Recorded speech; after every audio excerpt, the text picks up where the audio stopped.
Morning, my name is Lori. Welcome to my channel, We Are Quilters. Today we are working on assembling a block for a study in Scarlet. We are working on this God's Eye block. We have several pieces done that we've been working over the past 2 weeks, and today we are finishing up. So let me open my book. We did the center block last week, and we joined 2 of the flying geese into units. We have 4 more flying geese that are background squares and a purple goose. We have 4 flying geese that are pink that match this pink and have gray centers.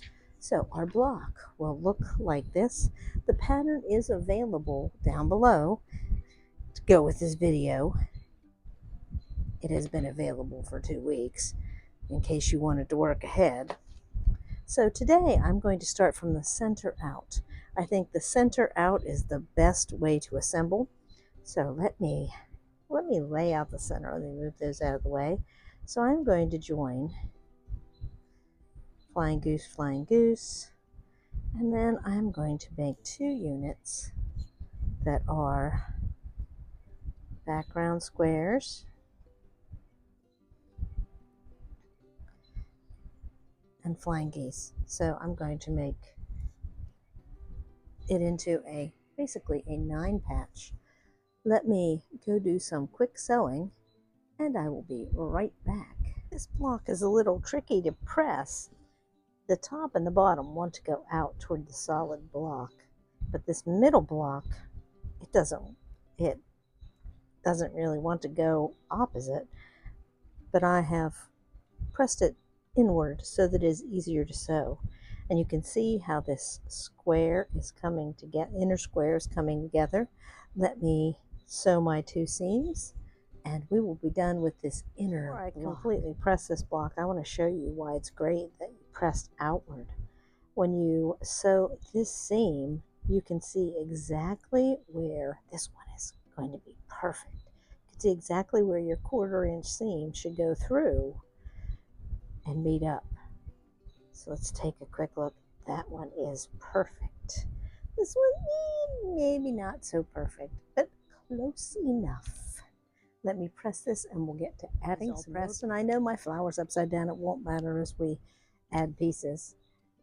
Next thing I'm going to do is make the units that go out here. So I have these units already done, but I'm going to make the unit that goes on top. This will go in toward the center. Let me lay this out here so you can see the unit that I'm going to make. This will go in toward the center and make that lovely chevron shape. And then this one goes here. I guess I could lay all 4 of those down because I need to make all 4 of them. And so I'm going to put the side pieces on here. I don't need to lay out all 4 so you can see, but I'm going to make this shape by adding the pieces on the ends. I will be back in just a moment. The great thing will be that there's no seam here to line up and worry about. Back in a sec after I add these pieces on. I am back from sewing on the pieces. And I do all 4 on one end at one time, and then I cut them apart and I do all 4 on the other end. So they are ready to, next thing we're going to make are 4 of these units. And then we will assemble the rest of the way. I'm going to assemble these 2 pieces into 4 units that will go around that center. So I need to make this seam 4 times to get these units ready. Let me take this to machine and I will be right back. But before I go, let me tell you, there's some great things. This seam doesn't have to match up with another seam. You only need to be careful. That you sew on right there or a little bit above so that you don't lose that gray point. Pretty easy. not too difficult. Let me get to it. I'll be right back. Okay, I have sewn. Now, I told you that because you should have that on the top as you run it through the sewing machine. Don't ask why that clicked in. So now I have these units and I have to decide how to iron them or press them because they join up with a 4.5-inch square. There's not a seam to meet, so I don't have to really worry about going opposite with the seams. So I lay it on the side with the seams up and I see where it's pulling this way. So when I press it, it really wants to be pressed up toward the 2 purple flying geese. Like I said, you can see how it's pulling up. So let me get those pressed and I will be right. All 4 of my pieces are now pressed. Now I need to assemble. So I'm going to make this a 9-patch. Let me raise the camera a little bit so you can see. Move it up a little bit. This is the hardest part, actually. Ooh, here we go. So I need to put 1 on each side, gray touching gray to make that chevron shape, gray touching gray on the other side, and then the top and the bottom will be mirror images, and they will need the extra 4.5-inch patch.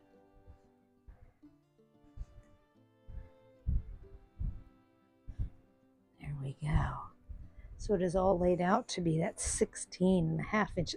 It gets huge really fast. I love this block. And this block would make a beautiful quilt. I think it would, I don't know, it might look nice with like little squares in the corners. So it had movement all around. I'll need to experiment with that when I get some projects done. So right now I'm going to make a center unit and a top and bottom row. I'm going to chain piece these so that they get done. I will be back from the machine in a moment. There we have the 3 rows together. Now I did go in with this. I need to fix this. Sometimes you need to press from the back after you press in the front. So these go in, and of course these ones with the big squares go out. So let me take this back and press this a little better so it's going the right direction, or the direction that I think it should go, because you can do it, you can press however you want. I just try to make my life a little easier. I will add the rows on and it will be done. Here it is, all finished. I love this block. Oh, I have it upside down. The flower in the middle is upside down. Let me turn that around. Not that it really matters. I love the graphic nature of this block. And because we know how to make all of the pieces, mainly the flying geese and the stitch and flip, that's all there was to it. The rest of it is all straight piecing. This block is much easier than you would suspect when you first look at it. And if you look at old directions and templates for making it, you might be too intimidated to try it. But this is, I would consider this an intermediate block. Maybe not even intermediate, because we know how to make all the pieces, and that is half the battle. Nothing is too weird here. I hope you have enjoyed making this block, and in the next segment, we will update the coloring sheet for this block, the last block too. So we have 2 blocks to update the color sheet. We have the tumbleweed block, and we also have the God's Eye block. Let me get situated here. Let me lower the camera a little bit, pull things over on my mat, which seems to be sliding around because of the dog. Kerclunk. And let's get to coloring. So first I'm going to add the tumbleweed. I need 2 shades of green, yellow, and maybe there is a darker yellow. There's a darker yellow. Gotta love Crayola. Oh, and they are all Crayola ones. Sometimes I use well, this one is not Crayola, the lighter green. This block is right here.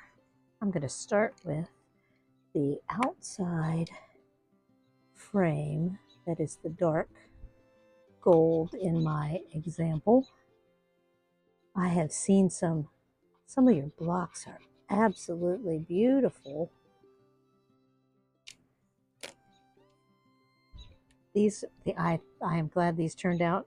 And Anne suggested that I go back and add some pictures of the individual, and I am going to try my best to do that. Not today, but I'm going to try my best to do that because it does need a little something something. So I know that these points are dark. Boy, this is tiny on this diagram. So I'm going to do my dark points and work from there on my tiny little picture.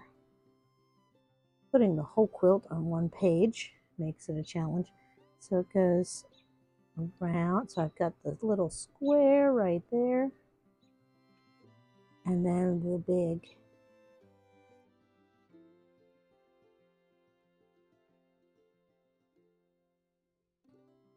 it would probably help if my pencil was a little sharper. But as long as it's getting the job done. Oh, see, and then I don't know, I got it right. Yay! And then I need my lighter green.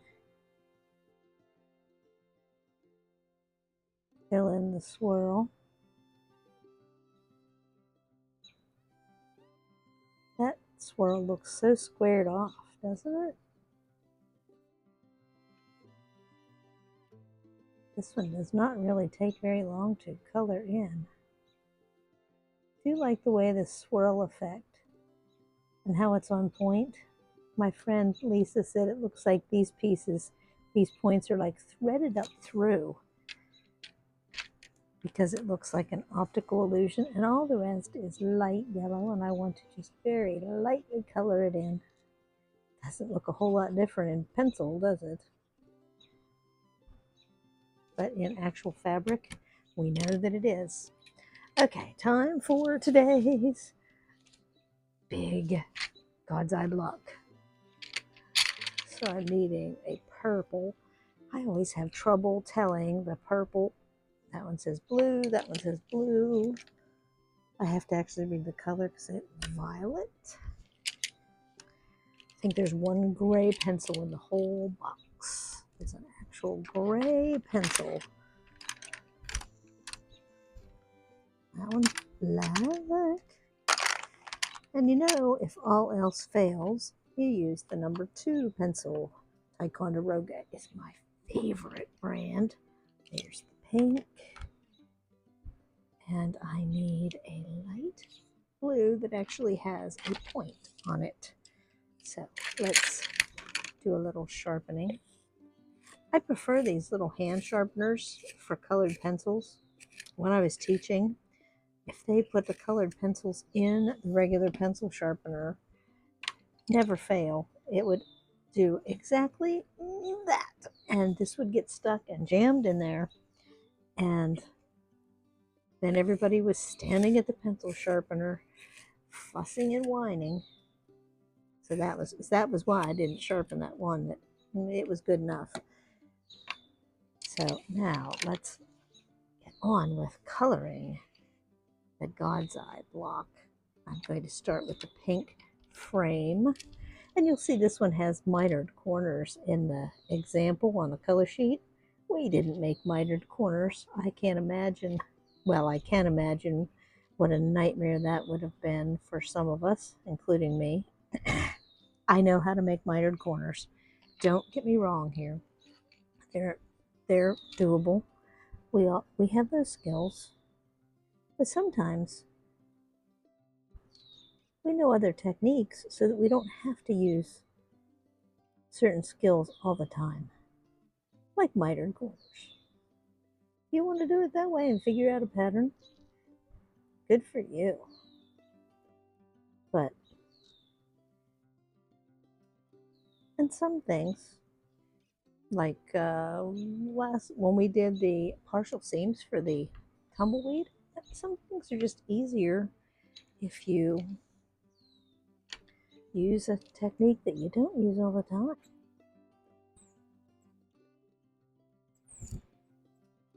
I like the way these points look.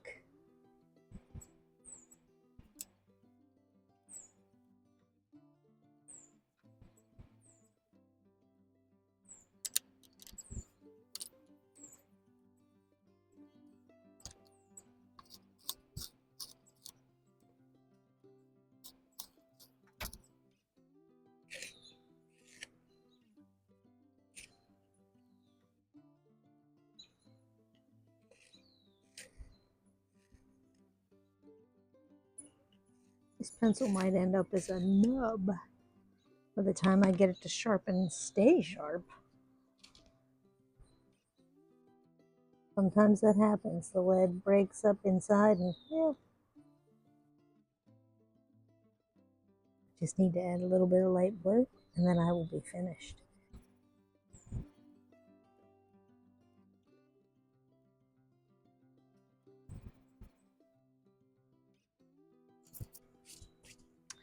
I am hoping that by Friday, oh, I forgot the flower in the middle. So I need to pull out my yellow because mine has yellow flower and it has some orange highlights and it has some dark pink in the very center. I'm just going to make it look kind of flowerish. And there it is done. So I'm hoping by Friday, as I'm putting my pencils away, let me tell you what I'm hoping. I am hoping to have these joined together so I can share it with you on Friday's video.